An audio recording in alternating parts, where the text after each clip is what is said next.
हाय दोस्तों, मेरा नाम है इशमीत और आप देख रहे हो वेब स्क्रीन टीवी। इस वीडियो में हम बात करेंगे शैंग-ची मूवी की पूरी एक्सप्लेनेशन के बारे में और साथ ही साथ इसके पोस्ट क्रेडिट सीन्स को भी ब्रेक डाउन करेंगे। शैंग-ची मूवी की बात की जाए तो शैंग-ची मूवी जो है वो मार्वल फेज 4 की दूसरी मूवी है, क्योंकि पहली मूवी थी ब्लैक विडो, जिसमें आगे आगे हमें स्पाइडरमैन मूवी और इटर्नल मूवी भी देखने मिलने वाली है। Won't you take me home?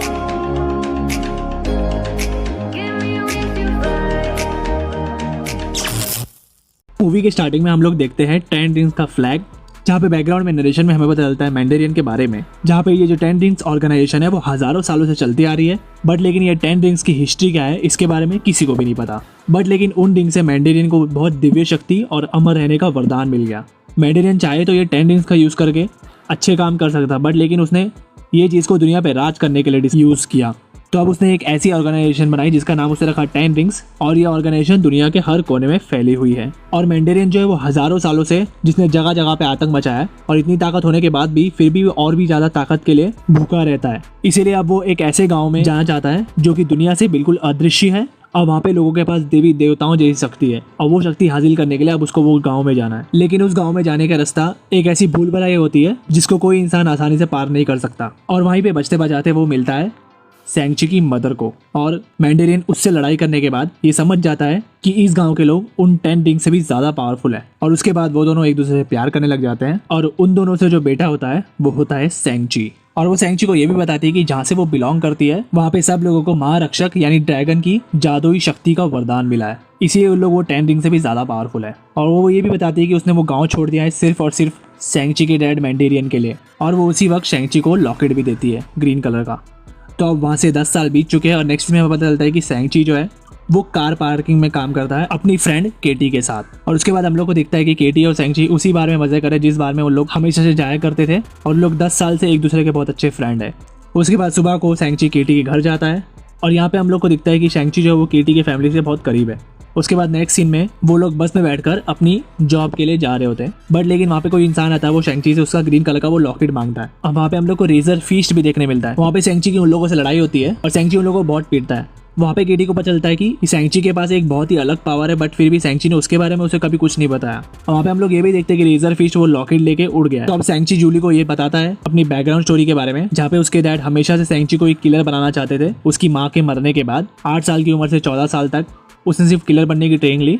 और उसके बाद उसके डैड ने जब एक उसको मिशन पे भेजा, उस मिशन से वो अपने डैड से बच के भाग गया, और भाग के वो सीधा पहुंचा कैलिफोर्निया में। अब शैंग-ची जा रहा है अपनी सिस्टर के पास, क्योंकि उसको पता है कि वो ग्रीन कलर का लॉकेट उसके अलावा उसकी सिस्टर के पास मौजूद है। तो मोस्ट प्रोबेबली वो लोग जो उसका ग्रीन लॉकेट लेने आए थे वो उसकी सिस्टर के पास भी जाएंगे, क्योंकि वो लोग उसके डैड के लिए काम करते हैं 10 रिंग्स ऑर्गेनाइजेशन में। तो अब वो पहुंचता है अपनी सिस्टर के पास, जहाँ पे उसको पता चलता है कि उसकी सिस्टर एक फाइट क्लब चला रही है, और उस फाइट क्लब में ऑलरेडी फाइट चल रही है वोंग और अबोमिनेशन की। और उस फाइट के एंड होने के बाद हमें पता चलता है कि अबोमिनेशन को एक्चुअली वोंग ने पाल रखा है, और अब उसके पीछे रीजन क्या है उसके बारे में हम नहीं जानते। वहाँ पे उसको पता चलता है कि जो उसकी सिस्टर है वो एक्चुअली शैंग-ची से नाराज है, क्योंकि शैंग-ची उसको छोड़ के चला गया था, और उसके बाद वो वापस कभी नहीं आया। इसलिए उसने कैसे भी अपने डैड से बचते बचा के लड़ाई के मूव सीखे, और वो अपने डैड के चंगुल से भाग के मकाओ आ गई, और उसने वहाँ पे एक फाइट क्लब खोल लिया। और अब उस फाइट क्लब में पहुंच जाते हैं 10 रिंग्स के लोग जो एक्चुअली उसके डैड के लिए काम करते हैं, और वो लोग उस ग्रीन लॉकेट को लेने आते हैं। तो अब वो उन लोगों से फाइट करके बचते बचाते वहाँ से जा ही रहा होता है कि वहाँ पे आज पहुंच जाता है उसका डैड, और यहाँ पे वो शैंग-ची को अप्रिशिएट करता है ये बोलकर कि वो जानता था कि तुम बहुत ज्यादा पावरफुल हो। और अब वो उसे लेके जाता है उसके घर,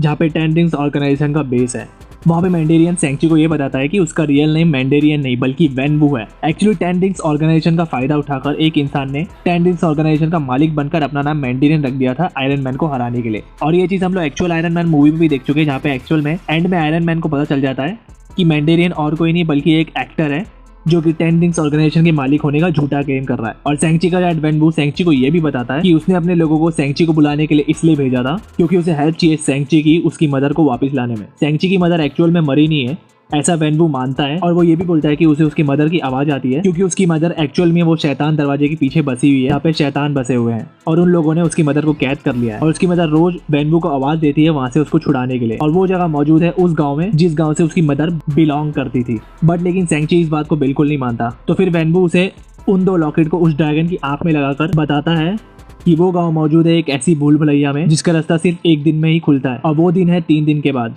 जिसके लिए उसको हेल्प चाहिए होगी शैंग-ची की। लेकिन शैंग-ची वो बात नहीं मांगता, तो गुस्से में मैंडेरियन उसे और उसकी फ्रेंड को कैद कर लेता है, और उस कैद में सैंची की मुलाकात हुई थी उसी इंसान जिसने मैंडेरियन बनने का फेक क्लेम किया था आयरन मैन मूवी में। वो एक्चुअली एक एक्टर होता है। वहाँ पे सैंची और सैंची की फ्रेंड केटी को एक क्रीचर भी दिखता है जिसका नाम होता है मॉरिस, और वो क्रीचर सिर्फ उन्हीं लोगों को दिखता है जो एक्चुअली उस गांव से बिलोंग करता है, उस जादुई गांव से। और वहाँ पे वो ये भी बताता है कि मॉरिस जो है वो एक्चुअल में जानता है उस गांव में घुसने का खुफिया रास्ता, और वो उन लोगों को अभी वहाँ पे लेके जा सकता है, बट लेकिन उसमें थोड़ा खतरा है। ये सुनते ही सैंची, केटी और सैंची की सिस्टर वहाँ से भाग जाते हैं उस खुफिया गुफा से, और उस भूल भुलैया से उस गाँव में जाते वक्त उन लोग को बहुत ज्यादा मुश्किल झेलनी पड़ती है, क्योंकि वो भूल भुलैया ने एक्चुअल में बहुत सारे लोगों की जान ली है जिसने भी उस गांव में आने की कोशिश की है। फिर लोग पहुंचते हैं उस गांव में, और उस गांव में उन लोग को देखने मिलते हैं वो जादुई क्रिएचर्स जिनको चाइना में एक्चुअल में भगवान के दर्जे में माना जाता है, और वो सारे ऐसे मिथिकल क्रिएचर है जिनको सिर्फ पौराणिक कथाओं में ही पाया जाता है। वहाँ पे पहुंचते ही सैंची को मिलती है उसकी मौसी, जो कि सैंची को उस गाँव के राज के बारे में बताती है कि उस गांव में एक्चुअल में बहुत सारी काली शक्तियों का हमला हुआ था, बट लेकिन वो लोग बिल्कुल ही अनडिफीटेबल थे और गांव के लोग बिल्कुल भी उनका सामना नहीं कर पा रहे थे। उस महारक्षक जिन्होंने उस काले दरवाजे को स्थापित किया और उन सारी काली शक्तियों को उस दरवाजे के पीछे बंद कर दिया, और वो गाँव के लोग ने आज तक उस ताले की रक्षा की है उस वरदान की वजह से जो कि उन्होंने उस महारक्षक से पाया है, जो कि एक्चुअल में एक ड्रैगन है। तो अब सैंची उन लोगों को बताता है कि उसके डैड जो है मैंडेरियन, वो आ रहे हैं उसी ताले को तोड़ने के लिए, क्योंकि वो सोचते हैं कि उस काले दरवाजे के पीछे उनकी मॉम को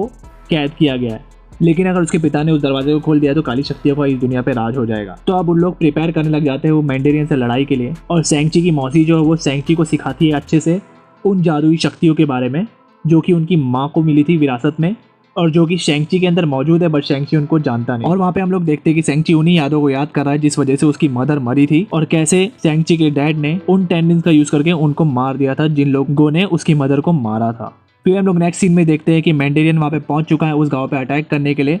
और उस काले दरवाजे को खोलने के लिए, बट गाँव के लोग उसे रोकते हैं और वहाँ पे खूब ज़्यादा लड़ाई होती है। बट मैंडेरियन किसी तरीके से उस काले द्वार के पास पहुंच जाता है और उस द्वार को खोल के काली शक्तियों को आज़ाद करने लग जाता है, और बीच में मैंडेरियन की सैंची से बहुत ज़्यादा लड़ाई होती है और किसी तरीके वो सैंची को मारकर उस नदी में फेंक देता है। उस नदी में फेंकते ही सैंची को मिलता है वो ड्रैगन, और वो ड्रैगन के कंधे पे बैठकर उस समुंदर से बाहर आता है, और यहाँ पर वो काली शक्तियाँ उस काले दरवाजे से बाहर आकर सबकी सोल को खींचने लग जाती है। वो सोल को इसलिए खींच रही होती है कि उस सोल को खींचने के बाद वो लोग उस शैतानी शक्ति को आज़ाद कर सकते हैं। और वहाँ पे सैंची अपने डैड को रोकता है,